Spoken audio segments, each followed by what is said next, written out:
Lowomaru, cerita rakyat Nias. Pada zaman dahulu ada seorang pemuda yang sangat sakti. Pemuda tersebut bernama Lowomaru. Pemuda tersebut berasal dari silsilah Rao yang memiliki 9 anak laki-laki dan salah satunya Lahari. Kemudian Lahari menikah dan istrinya melahirkan seorang bayi yang sungguh luar biasa kekuatannya. Dialah Lowomaru. Lowomaru bertumbuh besar dan kemudian menikah dengan seorang perempuan yang bernama Shihoi. Lowomaru terkenal dengan kebiasaannya menindas orang, namun ia tidak dapat dilawan. Rambutnya panjang, tidak pernah dipangkas, dan parang pun tidak dapat menembus kulitnya.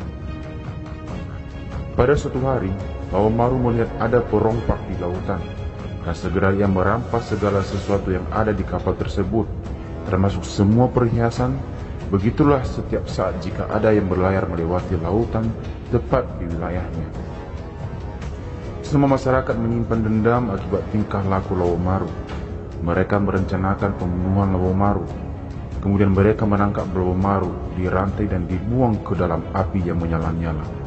Namun Lowomaru dengan kekuatannya berhasil memutuskan rantai yang mengikat dirinya, dan ia melarikan diri di sebuah lubang, daerah Fodo di tepi laut. Hingga sekarang, lubang tempat persembunyian Lowomaru tersebut masih ada. Akhirnya Lowomaru memberitahukan kepada istrinya Shihoi tentang sumber kekuatannya. Ia kemudian berkata, "Sumber kekuatanku berasal dari 9 helai rambut yang berada di atas kepalaku. Apabila rambut tersebut dicabut, maka hilanglah kekuatanku."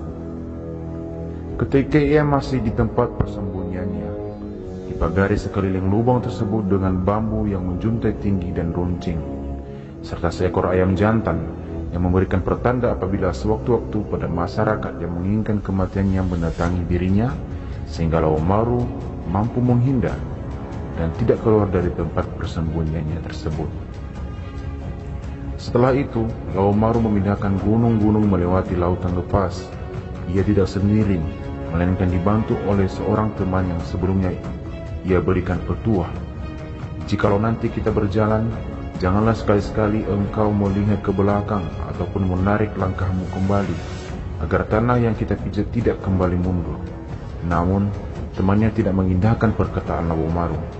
Ditariknyalah langkah kakinya, hingga akhirnya tanah yang mereka pijaki tidak lagi bergerak untuk menyatu dengan daratan seberang lautan. Seiring waktu, masyarakat yang membenci dirinya kembali lagi. Mereka mengatakan, "Mari tangkap dia dan buang ke laut." Lagi-lagi Lowomaru ditangkap dan diikat dengan tali temali yang lebih kuat. Namun selalu saja Lowomaru dapat kembali ke tempat persembunyiannya. Selang beberapa saat, akhirnya Shihoi melahirkan seorang anak laki-laki. Ketika beranjak remaja, Lowomaru mendidik sang anak untuk memiliki kekuatan seperti dirinya. Dalam akhir latihannya, Lowomaru mengatakan, "Apapun yang terjadi di belakangmu, jangan berbalik." Namun para penjahat yang berada di sekitar itu membuyarkan fokus sang anak. Mereka berkata, "Di sana ada ikan di laut." Sang anak tetap tak berkutik. Kemudian mereka berkata lagi, "Itu perompak di lautan." Sang anak berbalik dan akhirnya putuslah leher sang anak tersebut. Ketika itu Lowomaru kembali menindas masyarakat di sekitarnya, namun dengan lebih kejam. Lowomaru membunuh ular raksasa di lautan lepas, dan itulah penyebab gelombang besar di lautan, kata para masyarakat setempat. Kembali lagi Lowomaru diburu di tempat persembunyiannya, namun berkokoklah ayam jantan miliknya, sehingga ia tidak keluar lagi dari lubang tersebut. Dan berbicaralah mereka satu sama dengan yang lain, bagaimana agar kita mampu menangkapnya. Sebagian dari mereka menjawab, "Mari kita serahkan emas, baik dinar maupun logam berharga, di bawah bambu yang mengitari tempat persembunyiannya, karena tak ada jalan menuju lubang tersebut." Pada malam harinya, mereka beraksi melakukan rencana yang mereka sepakati sebelumnya. Ketika fajar menyingsing, keluarlah Lowomaru dan dia melihat serakan emas tersebut. Dia mengira ada orang yang hendak mencuri. Akhirnya, ditebangnya sebuah bambu yang mengelilingi lubang itu, sehingga kering dibakarnya untuk mengambil emas tersebut. Namun, akibatnya tidak ada lagi tempat ayam berkokok, sehingga tiba-tiba segerombolan masyarakat datang menangkap dan memukuli Lau Maru saat dia mengumpulkan emas tersebut. Masyarakat tersebut juga menangkap istrinya dan membelenggu dia, supaya memberitahukan rahasia kesaktian dari Lau Maru suaminya. Kata mereka kepada si Hoi, "Jikalau engkau tak memberitahukan kepada kami, maka engkau juga akan ikut terbunuh."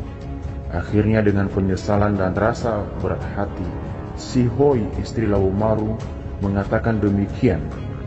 Di atas kepalanya terdapat rambut yang bagaikan jarum. Di sanalah letak kekuatannya. Mereka kemudian mencabut 9 helai rambut kawat Lau Maru, dan hilanglah kekuatannya. Menjerit-jeritlah Lau Maru kepada si Hoi, hingga Lau Maru mati dibunuh, dan si Hoi tak sadarkan diri hingga selamanya.